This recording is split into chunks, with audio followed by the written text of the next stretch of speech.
मछली पकड़ने का काम करता था।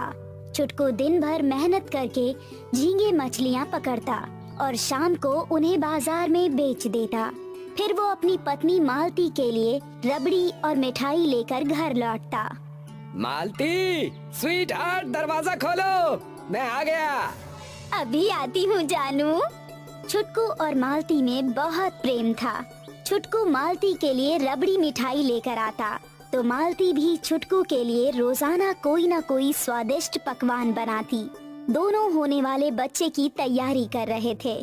अगर लड़की हुई तो उसका नाम भी पीहू रखेंगे और लड़का हुआ तो उसका नाम मोलू रखेंगे। एक दिन मालती ने छुटकू से कहा, आप दिन भर घर पर नहीं रहते, मैं अकेले बोर हो जाती हूँ और दूरदर्शन पर कोई अच्छा प्रोग्राम नहीं आता। एक डिश टीवी लाकर दे दीजिए ना। Dish TV? सचिन चाचा का लड़का आकाश डिश टीवी लगाने का काम करता है। मैं उससे डिश टीवी लगाने के लिए कह दूंगा। कौन सी कंपनी की डिश टीवी अच्छी है वो जरूर जानता होगा। कुछ दिनों बाद छुटकू और मालती के घर एक अच्छी कंपनी की डिश टीवी लग गई। छुटकू के पड़ोस में बबलू नाम का आदमी रहता था। बबलू और उसकी पत्नी विमला दोनों महा आलसी थे। विमला, उठ जा और मछली भात बना ले, बहुत भूख लग रही है। तुम उठ जाओ और मछली भात छुटकू भैया के घर से मांग लाओ। थोड़ा रोने धोने का नाटक कर देना। बबलू छुटकू के घर पहुंचा और बोला, छुटकू भैया, मुझे और मेरी बीवी को बहुत भूख लग रही है।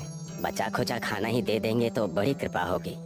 परेशान ना हो बबलू भाई, हमारे घर चावल भी रखे हैं और ताजी मछलियाँ भी हैं। दोनों ले जाओ और पका लेना।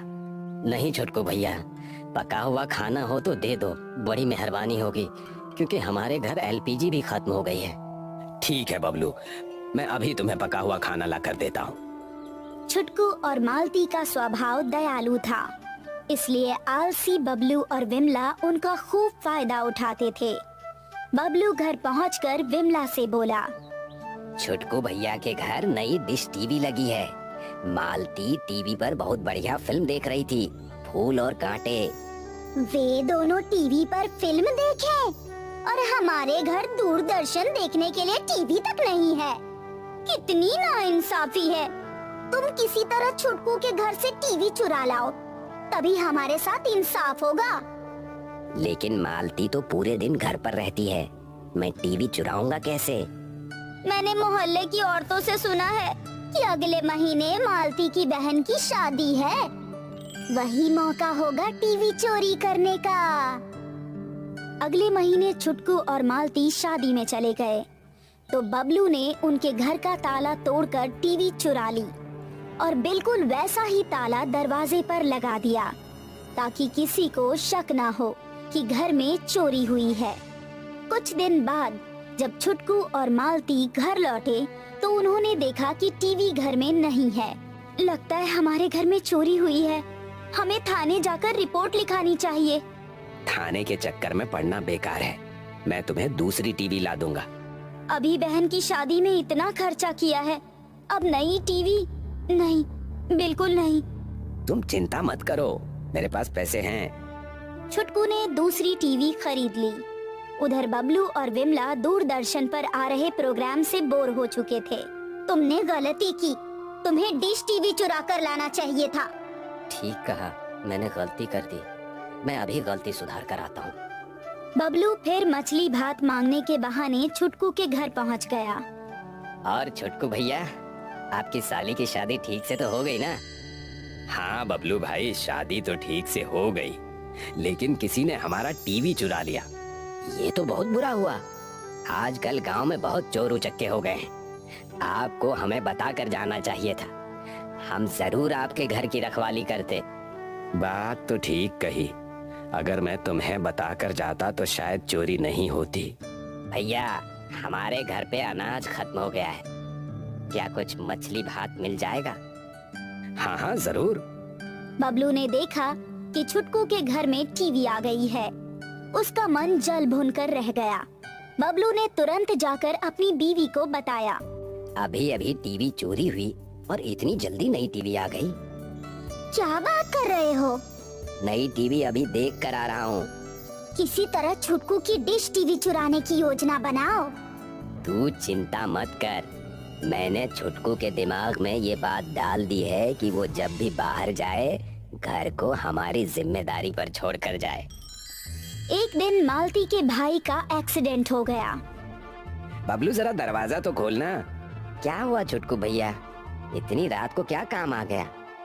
बबलू, मेरे साले का एक्सीडेंट हो गया है। मैं 2 दिनों के लिए अपनी पत्नी के साथ बाहर जा रहा हूँ, जरा घर का ध्यान रखना। हाँ छुटकू भैया, आप निश्चिंत होकर जाइए। फिर क्या था, बबलू ने मौका देखकर रात में छुटकू की डिश टीवी खोलकर अपने घर रख ली। 2 दिन बाद जब छुटकू और मालती घर लौटे तो उन्होंने देखा कि डिश टीवी गायब है। छुटकू तुरंत बबलू के घर गया। छुटकू भैया, कल दिन में मैंने और मेरी पत्नी ने मछलियाँ पकड़ने में बहुत मेहनत की थी, इसलिए हम लोग रात में गहरी नींद सो गए थे। पता नहीं कौन कमबख्त आपकी डिश टीवी खोल कर ले गया। खैर, मुझे बहुत अफसोस है। छुटकू निराश होकर नदी में मछलियाँ पकड़ने चला गया। रास्ते में उसे एक साधु मिले। छुटकू हमेशा उन साधु महाराज के चरण स्पर्श करके आशीर्वाद लेता था। उस दिन भी छुटकू ने ऐसा ही किया, लेकिन छुटकू अपने चेहरे पर आने वाली निराशा को छुपा नहीं पाया। क्या हुआ बालक, इतने परेशान क्यों हो? क्या बताऊं बाबा जी, पहले मेरे घर चोरी हुई तो किसी ने टीवी चुरा ली, अब दोबारा चोरी हुई तो डिश टीवी चुरा ली। पता नहीं हमारे घर क्यों बार बार चोरियां हो रही हैं। मेरे ऊपर आर्थिक बोझ बढ़ता जा रहा है। बार बार नई चीजें खरीदने के लिए पैसे कहां से आएं? साधु ने अपनी चमत्कारी शक्तियों से छुटकू को एक डिश टीवी दी। ये एक जादुई डिश टीवी है जो अच्छे लोगों को पुरस्कार और बुरे लोगों को दंड देती है। तुम इसे अपने घर ले जाकर टीवी में फिट कर लो और फिर देखना ये कैसा कमाल दिखाती है। छुटकू ने वो जादुई डिश टीवी अपनी टीवी में फिट करके छत पर लगा दी। जैसे ही छुटकू ने टीवी खोली, टीवी से ढेर सारा सोना निकल पड़ा, जिससे छुटकू तुरंत ही करोड़पति बन गया। जब ये बात बबलू और विमला को पता लगी तो दोनों तुरंत जादुई छतरी मांगने आ गए। मुझे माफ कर दो छुटकू भाई, मैंने ही तुम्हारी टीवी और डिश टीवी चुराई थी। चाहे कुछ भी सजा दो, लेकिन बस एक बार अपनी जादुई डिश टीवी हमें दे दो। हम भी करोड़पति बनना चाहते हैं। छुटकू के दयालु दिल ने बबलू को एक दिन के लिए जादुई डिश टीवी दे दी। लेकिन बबलू ने जब जादुई डिश टीवी को अपनी टीवी में फिट करके टीवी ऑन की तो टीवी से ढेर सारे जानवर, शेर, चीता, भेड़िया बाहर निकलने लगे, जो बबलू और विमला के पीछे पड़ गए। बबलू और उसकी पत्नी अपनी जान बचाने के लिए गांव से बाहर भाग गए और डर के मारे महीनों तक वापस